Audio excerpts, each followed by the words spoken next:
Welcome to The Explainer. You've seen the ads, right? Over 50s life insurance. They promise total peace of mind for your loved ones. But what if I told you it could actually be a huge financial gamble? Today, we're going to break it all down. And this quote from money-saving expert, wow, it just hits the nail on the head. Think about that for a second.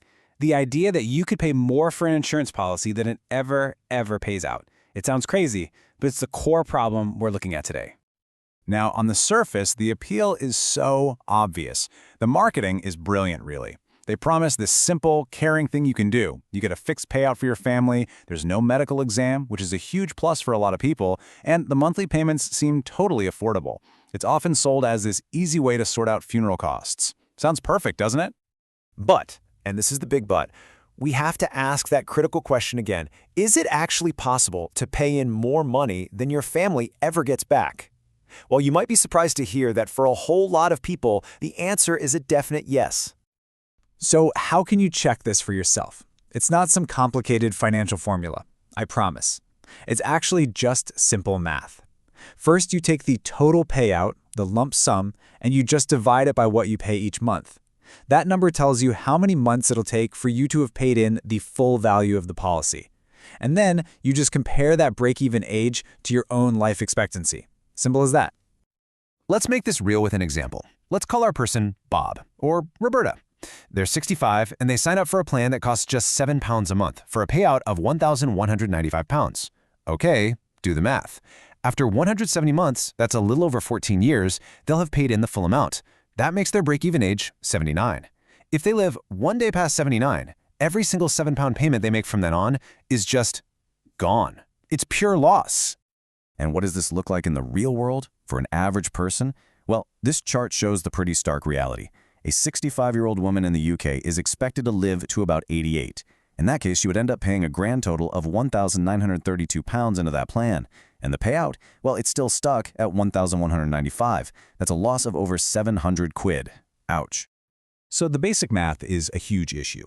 But believe it or not, that's really just the beginning. There are at least 4 massive red flags that the friendly TV adverts conveniently forget to mention. Let's get into them.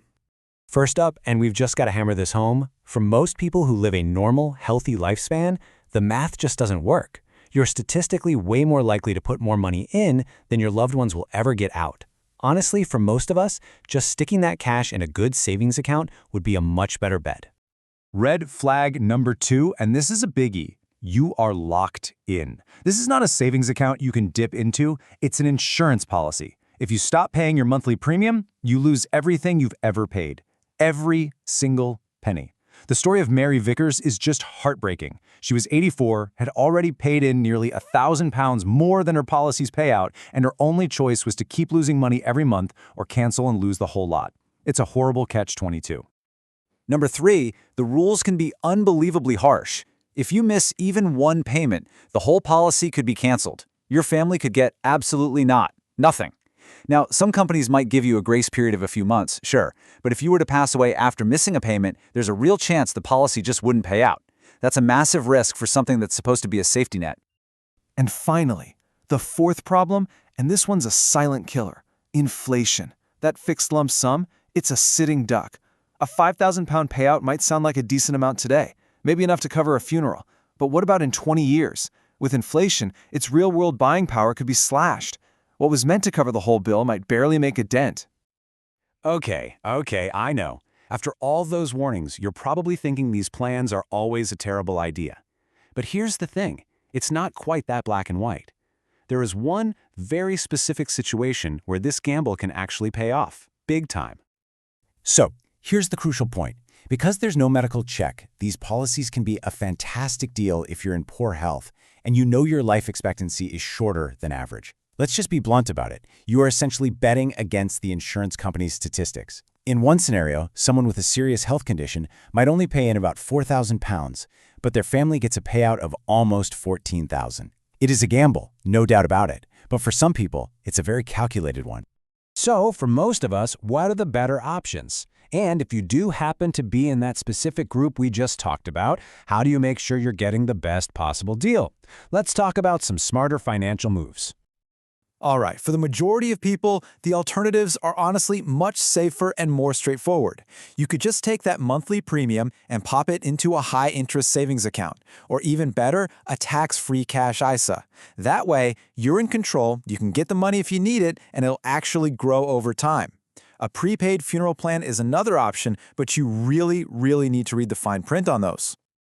Now this is a big one. What if you already have one of these policies? The temptation is to think about all the money you've already paid in. But you have to ignore that. In finance, it's called a sunk cost. It's gone, you can't get it back. The only thing that matters today is this. Will the total of your future payments be more than the final payout? That's it. That's the whole decision. And hey, if you've looked at all this and decided a plan is still the right gamble for you, then you've absolutely got to shop around. Just look at this table. For the same £10 a month, payouts can vary. But check out that last column, age you stop paying. Some plans let you stop paying at 90 but keep you covered for life.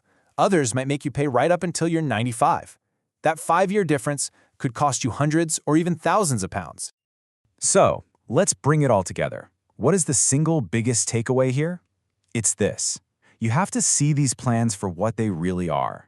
They are a form of life insurance. They are not a savings account. They are a bet on when you will pass away.